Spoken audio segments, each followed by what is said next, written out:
मंचर कृषी उत्पन्न बाजार समिती तरकारी विभागात आता आलो आहोत आणि इथे तरकारी मोठ्या प्रमाणात आवक झाल्याचं दिसून येते। नेमकी काय बाजारभाव आहे किंवा काय जे ठकसेनिंगे व्यापारी आहेत त्यांच्यासमोर काय ठकसेंची काय परिस्थिती आहे बाजाराची? फ्लावर आज थोडी बाजार कमी झाली। हां, 2 दिवसापूर्वी 200 रुपयापर्यंत फ्लावर खपत होत्या। किती रुपये? 10 किलोला 10 किलोची बाजार 200 रुपये। हां, पण आता काय झालंय, हां, थोडंसं परराज्यात पण माल जायची जरा कमी झाले। कारण काय? कारण आता तिकडचे लोक स्थानिक माल चालू झाले, गुजरात वगैरे तिकडचे माल बऱ्यापैकी जायचे कमी झाले। हां, त्याच्यामुळे तिथले स्थानिक माल चालू झाल्यामुळे आपल्या मालाला थोडी मागणी जरा कमी झाली। हां, आणि लोकलला आज आवक जास्त असल्यामुळे एवढी मागणी तर म्हणजे कमी पडतो, माल जास्त होतोय, मागणी कमी आहे। पुढे साधारण 10 किलो फ्लावरला आजचा बाजारभाव काय सांगितला तुम्ही? 15, 16, 17 रुपये बाजार निघाला। म्हणजे 15, 16, 17 रुपये किलो, म्हणजे 150 ते 170 रुपये 10 किलो। 180 लागते असं। 180 ले उच्चांकी झाला ते 180।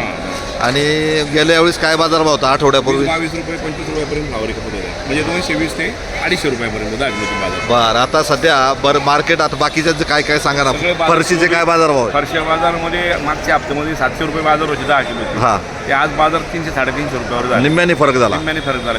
खूप प्रमाणात आवक चालू झाली सगळ्या बाजूने। आणखीन काय काकडी? आता बाकी काकड्या वगैरे 10, 12 रुपये 15 रुपयापर्यंत खपतात चांगल्या काकड्या। 10 किलो 10 किलोची बाजार। हां, 10 100 किलोची ते 150 रुपये, 100 ते 150 रुपये। आठवड्यापूर्वी काय होतं? 200, 250 रुपये बाजार होते। बरं, डोबळी मिरची ढोबळ्या मिरच्या 200 ते 250 रुपये बाजार आहे आजचा। 350 रुपये बाजार होती आठवड्यापूर्वी। 100% बाजार कमी झाले। हां, कोबीची काय? कोबी आज मागच्या हप्ते म्हणजे अगदी 4 दिवसापूर्वी 14-15 रुपये म्हणजे 140-50 रुपये खपत होत्या। हां, ते आज बाजार आहे 100 ते 120 रुपये। गवार गवारी मात्र आवक कमी असल्यामुळे बाजार गवारी तेजी आहे। किती? 700-800 रुपये 10 किलोची बाजार आहे चांगल्या गवारींची। गेल्या आठवड्यात काय होते? 800 रुपये बाजार ती गवारीची बाजार नाही पडलेली, कारण गवारीची आवक आता कमी झाली आहे। बीट बिटाची बाजार पण चांगले 200-250 रुपये आवक कमी असल्यामुळे बाजार चांगले तेजीत आहेत आणि चांगले पैसे होतात लोकांचे कोब्यांचे। आणखीन दुसरे काय काय बाजार? आणखीन काय? आता दुधी वगैरे 150-200 रुपये बाजार आहे दुधीला। दुधी भोपळा, दुधी मिरची मिरच्या पण खूप साहेब रिवर्स झाले एकदम। खूप प्रमाणात आवक आहे सगळ्या बाजूने। म्हणजे बीड वगैरे त्या साईडने गाड्या येतात मिरच्यांच्या पुण्यामध्ये। हां, त्यामुळे तिकडच्या पण मिरच्या आपल्याकडे यायला लागल्या विकायला होते। त्यामुळे इथे बाजार 200-250 रुपयाचे पण खपत नाहीत मिरच्या। आणखीन काय मार्केटला विकायला? मार्केटला तर बाकी काय फ्लावर, कोब्या, गवार, भेंडी पण बाजार रिवर्स येतात। खूप प्रमाणात आवक आहे, त्यामुळे भेंड्याची बाजार पण 200-250 रुपयाचे पुढे जात नाही आहे। म्हणजे तुमचं म्हणणं आहे की एकंदर आवक वाढल्यामुळे आणि सगळं माल यायला लागल्यामुळे थोडे बाजारात घसरण व्हायला झाली, चांगल्यापैकी झाली घसरण। बाजार खरं टिकणं गरजेचं होतं, शेतकऱ्याला 2 रुपये मिळाले पाहिजे। परंतु आता तुम्ही म्हणता तिकडं गुजरातला आहे, तिकडं मार्केट मोठं आहे, गुजरात वगैरे त्यासाठी लोकल माल त्यांचे चालू झाले ना, मग त्यामुळे आपल्या मालाची मागणी तिकडे कमी झाली। कारल्याची काय बाजारभाव? कारले 300-400 रुपये आहे चांगले कारले। 300-400। मका? बाकी मका 15-16 रुपये चांगले मका। आणि टोमॅटो? भारी माल खपतात। टोमॅटो खूप म्हणते 100 ते 200 रुपये कॅरेट। 20 kilo उदडे crate. हां, किलोवर नाही खपत टोमॅटो आपल्याकडे, उदडे कॅरेट खपतात। हे काय याला?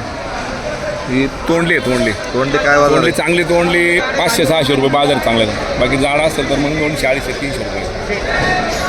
म्हणजे गेल्या आठवड्यापेक्षा बाजार बऱ्यापैकी कमी झाले, घसरलेली आहे आणि अजूनही घसरू शकतात का?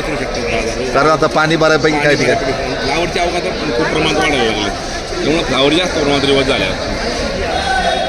तर पहा, मंचर बाजार समितीत रविवारी साधारण दुपारी तरकारी लिलावाचं आपण आता हे दाखवतोय, परंतु बाजारभाव घसरणीमुळे शेतकरीसुद्धा थोडेफार नाराज व्हायला लागले आणि अजूनही बाजारभाव घसरतील असा अंदाज एक व्यापारी ठकसेनिंगे यांनी व्यक्त केला आहे। शेवटी आवक वाढली मालाची तर बाजारभाव घसरतातच, फक्त आता गवार सोडून बाजारभाव बाकीचे घसरले असं त्यांचं मत आहे।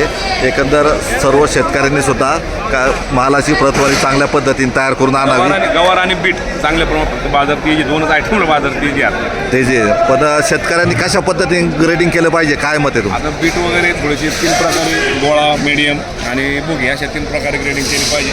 फ्लावर पण थोडी छाट वगैरे निवड व्यवस्थित केली पाहिजे, कारण ते जी ज्यावेळेस मंदी होती त्यावेळेस चांगले माल असेल तरच खपतात चांगल्या भावामध्ये, हलक्या मालाला गिऱ्हाईक घेत नाही।